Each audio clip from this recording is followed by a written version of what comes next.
At next month's Geneva Motor Show, Toyota will reveal a modern racing concept that signals its commitment to bringing its most iconic sports car back to the market. So in a roundabout kind of way, this gloomy, tightly cropped teaser image is probably our best look yet at the new Supra. Or at least, a lightly conceptified version, with a massive spoiler. We know it's been co-developed with the next BMW Z4, as previewed at Pebble Beach last year, and that the pair will share hybrid technology. Rumor has it that alongside conventional powertrains, both BMW and Toyota will deploy petrol-electric versions using BMW's 4-cylinder turbocharged petrol engine with electric motors on the front axle fed by supercapacitors. It'll also wear Gazoo badging, too. All fine and dandy. We're looking forward to it because the MKIV Supra remains a bit of a hero. Here's why. 1. It had some good numbers. How they chuckled at the misprints when the MKIV Supra propelled in 93,326 bhp, 156 miles per hour, 0-60 miles per hour out of 4.9 seconds, and just 37,500 pounds. That was speedier than a Ferrari 348 TS. What's more, for a similar cash, you could purchase an auto Supra to drive to work in, and a manual for the ends of the week. Thing is, they weren't misprints. 2. It was a genuine race car.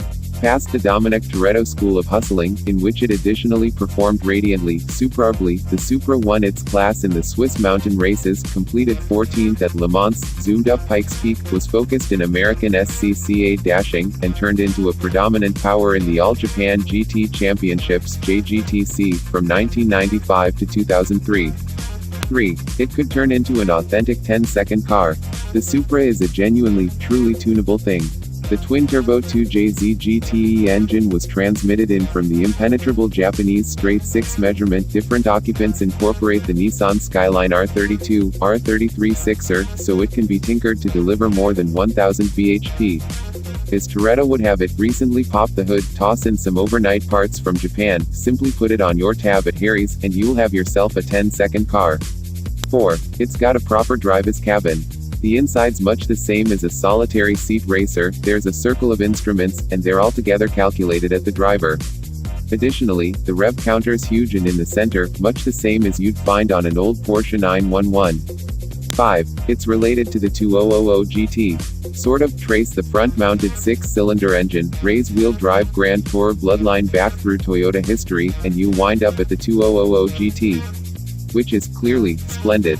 6. It was a legitimate driver's car, in the event that you dealt with it well. Dissimilar to its Japanese Hyperloon peers, Nissan Skyline, Honda NSX, there weren't any four-wheel drive or four-wheel steer tricks to be seen. It took after page 1, section 1 of the petrolhead manual to the letter, engine in the front, gearbox in the center, and driven wheels at the back. Ensuring it didn't wind up spread along a transport stop was altogether down to the delicate plump piece in the middle of the directing haggle.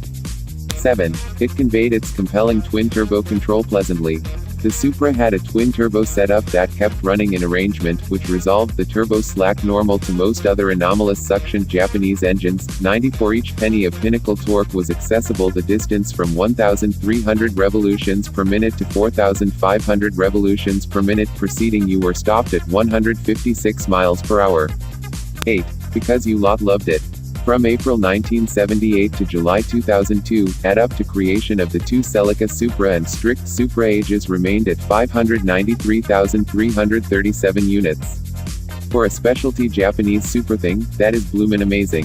9. There was a racer-like focus on lightweight. Toyota considered weight sparing important on the Supra. It got an aluminum hood, aluminum front crossmember, aluminum oil and transmission dish, and aluminum suspension upper and arms. There was additionally a magnesium composite guiding wheel, plastic oil tank, and gas-infused race spoiler. Indeed, even the carpet filaments were empty to spare weight. That part plotted to a 91 kg weight decrease contrasted and its ancestor. More than 100 kg lighter in non-turbo shape.